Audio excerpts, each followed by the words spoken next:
Good morning. Online class में आप सभी का स्वागत है।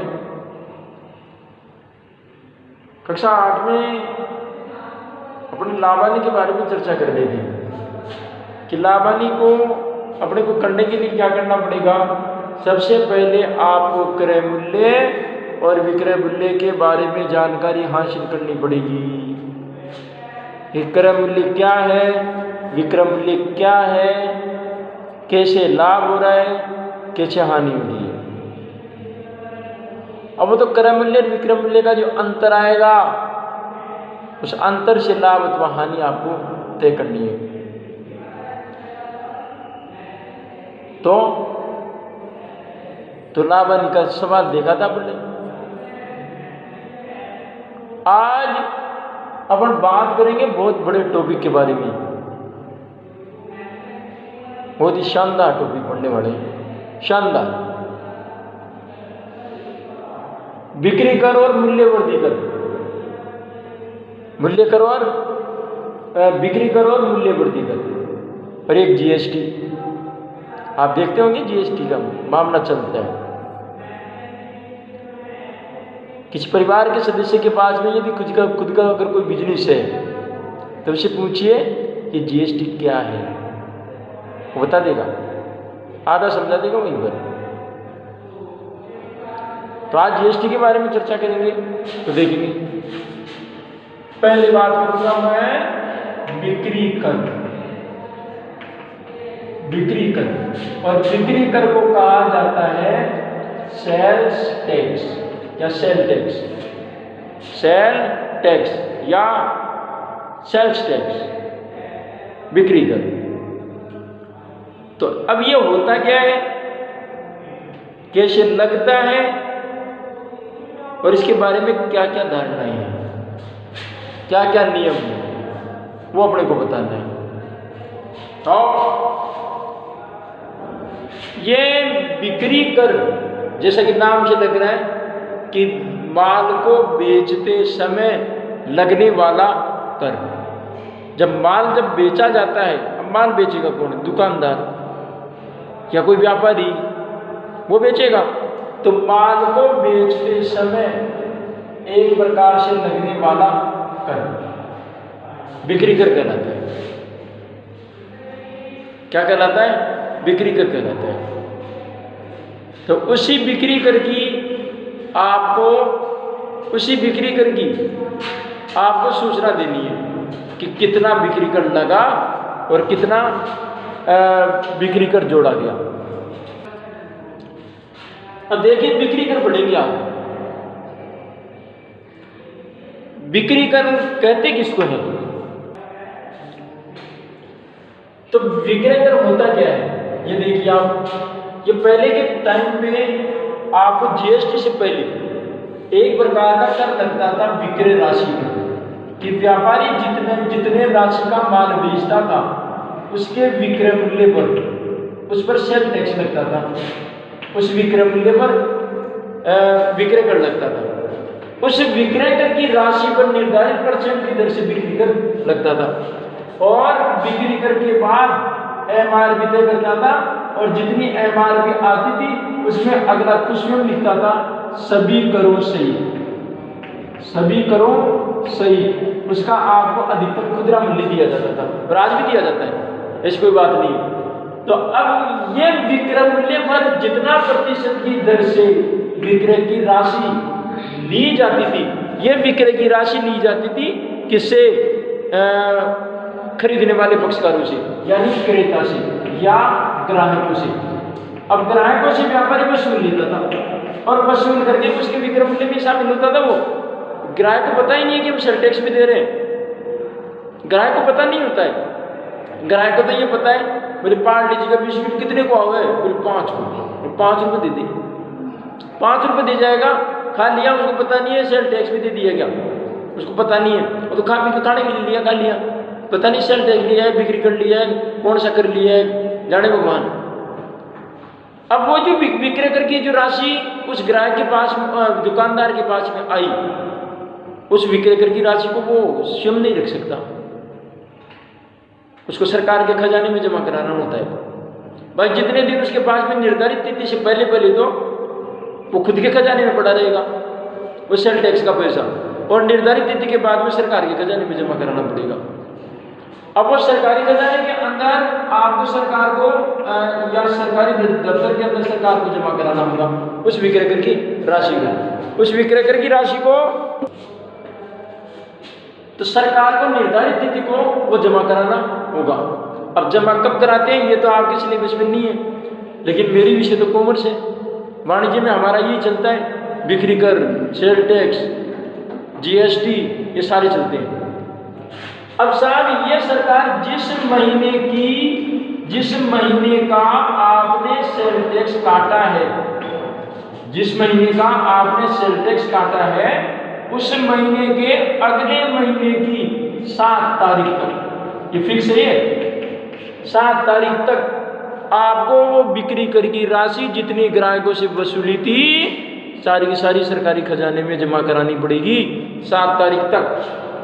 अब उस 7 तारीख को जमा कराने के दौरान उसकी फाइल बनती है सेल की कि माल कितना बेचा, 1 महीने की जो बिक्री थी उस बिक्री पर निर्धारित प्रतिशत दर से जो आपने बिक्री कर वसूला था वो निर्धारित तिथि को 1 महीने की जितनी बिक्री पर लगने वाला जो सेल टैक्स था वो अगले महीने की 7 तारीख तक, जैसे मान लीजिए आज 30 तारीख हो गई अक्टूबर की, 31वां महीना है, 31 तारीख तक जितनी बिक्री हो गई तो 1 अक्टूबर से लेकर के 31 अक्टूबर तक की जितनी बिक्री थी उस पर जितना सेल टैक्स काटा था, व्यापारी को पता है कितना प्रतिशत सेल टैक्स काटना है, तो जितनी बिक्री थी उस पर सेल टैक्स काट करके और उसको अगले महीना, अब अक्टूबर के बाद में महीना आता नवंबर, तो 7 नवंबर तक उसको जमा कराना पड़ेगा। अब वो चाहे 1 नवंबर को जमा करा जाए, 2 नवंबर को जमा करा जाए, लेकिन 7 नवंबर तक जमा हो जानी चाहिए। 8 नवंबर को अगर सरकारी दफ्तर में जमा कराने गया तो पेनल्टी लगेगी। बोले पेनल्टी भी नहीं दूं, बोले साहब मेरे तो बिक्री नहीं हुई, और तो जितनी हुई जितनी जमा करा दिए। बोले साहब मेरे तो सेल टैक्स बने ही को ना, और तो बने को ना तो वस्तु बेच रही पर MRP लिखी तो MRP में कहीं से GST जोड़ बेच रही जो है, तो उसमें भी सेल टैक्स की राशि थी तो जमा तो करा। बोले साहब बनी को ना बनी तो फिर जुर्माना ले। बोले जुर्माने में कौन करूं, क्यों, बोले नेतागिरी, बोले हाँ, बोले नेतागिरी तो सरकार ने भी आवे, घनी नेतागिरी आवे, तो साहब अगर नेतागिरी करेगा उस पर जुर्माना और ज्यादा लगेगा, फिर भी नेतागिरी करेगा तो नेतागिरी करने वालों पर सख्त प्रावधान है सेल टैक्स के मामले में। अब तो कह रही है सेल टैक्स हट गया, लेकिन आपके सिलेबस में देर का है तो जानकारी तो चाहिए, सीधी सी बात है। तो साहब सेल टैक्स की राशि अगर 7 तारीख तक जमा नहीं करवाई तो ऐसी परिस्थिति में 7 तारीख तक अगर नहीं जमा करवाई तो ऐसी परिस्थिति में क्या करना पड़ेगा, उससे दोषी व्यापारी पर 50,000 रुपये तक का जुर्माना देना पड़ेगा, चाहे बिक्री 1 रुपए की नहीं हुई हो। फाइल रिटर्न करनी पड़ेगी, सेल टैक्स की फाइल आपको देनी पड़ेगी सरकार को। बोले साहब मेरे तो बिक्री नहीं हुई 3 महीना लॉकडाउन के बाद में, और तो गवर्नमेंट कब बोलेगी फिर लॉकडाउन में तो बिक्री करी तो भी पैसा दी, तो सरकार ने भी घनी नेतागिरी हुई है, तो बना नेतागिरी काम चले, तो 50,000 रुपये तक का उसको जुर्माना पड़ेगा, और 50,000 का जुर्माना यदि नहीं भी दिया तो फिर 3 साल की जेल उसको खानी पड़ेगी, दुनिया का कोई देवता ही नहीं बचा सकेगा। तो अब ऐसी परिस्थिति के अंदर क्या करना पड़ेगा, फायदा ये होगा कि 7 तारीख के भीतर आपको ये सेल टैक्स की राशि आपको जमा करानी पड़ेगी। सही, ठीक साहब। अब क्या करना पड़ेगा, तो अब क्या करें, तो आपको बिक्री कर की राशि कैसे ज्ञात करनी पड़ेगी, जितनी आपने बिक्री हुई जिसको अपन विक्रय मूल्य कहते हैं, तो वो विक्रय मूल्य गुणा आपका बिक्री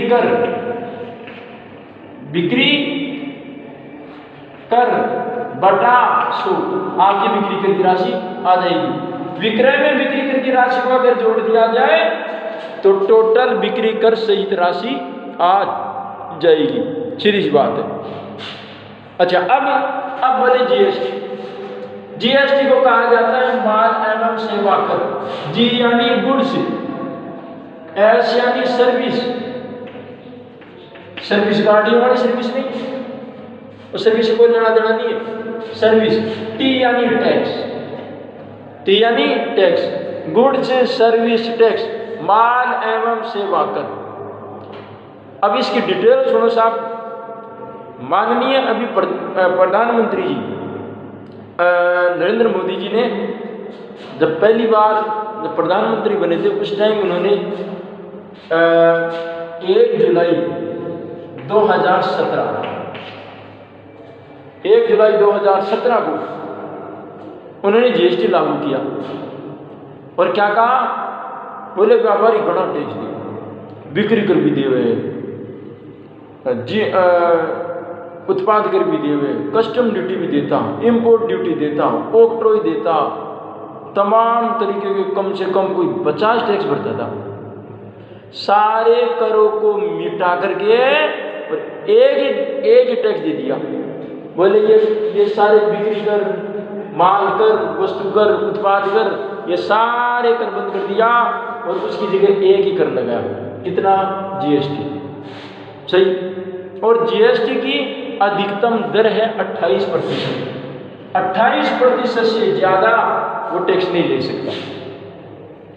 सबसे ज़्यादा अधिकतम दर है 28%। अब कोई वस्तु ऐसी है जिस पर जीएसटी माल और वस्तु कर 5% भी लगता है, कहीं पर 8% भी लगता है, कहीं पर 18% भी लगता है, कहीं पर 24% भी लगता है, कहीं पर 28% भी लगता है। वो तो वस्तु की प्रकृति पर निर्भर करता है कि वस्तु की प्रकृति कैसी है, उस पर जीएसटी कितना देना पड़ेगा। बोले जीएसटी दे तो दे, लाके कहीं करे। तो जीएसटी माल खरीदोगे तो भी जीएसटी दो, माल बेचोगे तो भी जीएसटी दो, तो फिर तेरे घर कहीं में चलो तंबूरा। जीएसटी भी ले रहा है, जीएसटी दे भी रहा है, तो फिर बचेगा क्या? बोले जीएसटी, बोले माल बेचो 50,000 पर जीएसटी ले लिया। बोले माल खरीदो कितना? बोले 50,000। बोले 50,000 पर जीएसटी दिए हो, तो जितना जीएसटी दिए हो उतना ले लियो। तो अब सरकार के अंदर प्रसादी ले वजह से कहीं बची तेरे कर जीएसटी ले बचेगी कोई। फिर भी 5 लीटर करनी पड़ती है और 5 लीटर का चार्ज अलग से लगता है। हाँ, मानते हम जीएसटी में कलेक्शन जरूर आता है। अब उस जीएसटी का जो कलेक्शन है वो 2 भागों में बढ़ता है, उसको 2 व्यक्ति लेते हैं। व्यापारी जो जीएसटी दे करके आता है उसको दो व्यक्ति लेते हैं, 2 सरकारें लेती है, एक तो केंद्र सरकार और एक राज्य सरकार। आधा आधा बांटती है, आधा जाता है केंद्र सरकार के खजाने में, जीएसटी जितना लगेगा उसका आधा तो जाता है केंद्र सरकार के पास और आधा जाता है राज्य सरकार के पास। लेकिन फिलहाल इस पोजीशन के अंतर्गत, वर्तमान पोजीशन में पूरा जीएसटी का पैसा जाता है सरकार के पास, केंद्र सरकार के पास, और केंद्र सरकार बांटती है राज्यों को। यह सिस्टम है इस टाइम। अब केंद्र सरकार में कोई सरकार ऐसी आ जाए कि एक राजस्थान में तो है कांग्रेस की सरकार, केंद्र में बीजेपी की सरकार। बोले मैं तो कौन थी, वो तो कांग्रेस ही है। और कांग्रेसी मनमोहन बैठ जाए कोई बड़ो डालो आदमी, बोले भी मैं भी राज्य में भी गरीब आदमी है, पैसा तो दे, अथारी नेतागिरी और तारी दादागिरी कौन चले, राजनीति में कौन चले, झूठ मेले पार भी कौन पड़े। तो कल देखेंगे ये जीएसटी लगता कैसे दिया जाता है, बिक्री कर की राशि भी देखेंगे कैसे जुड़ती है, कैसे घटती है। लेकिन याद रखिएगा, ये बिक्री कर की राशि को आपको जोड़ना है विक्रय मूल्य में, और माल को खरीदते वक्त और बेचते वक्त। या हालांकि आपके सिलेबस में है तो सही, लेकिन ये सवाल आपको नहीं मिलेंगे। हाँ मिलेंगे एक आध, देखेंगे कल किस प्रकार से जी आपकी बिक्री कर की राशियाँ लगती है। धन्यवाद।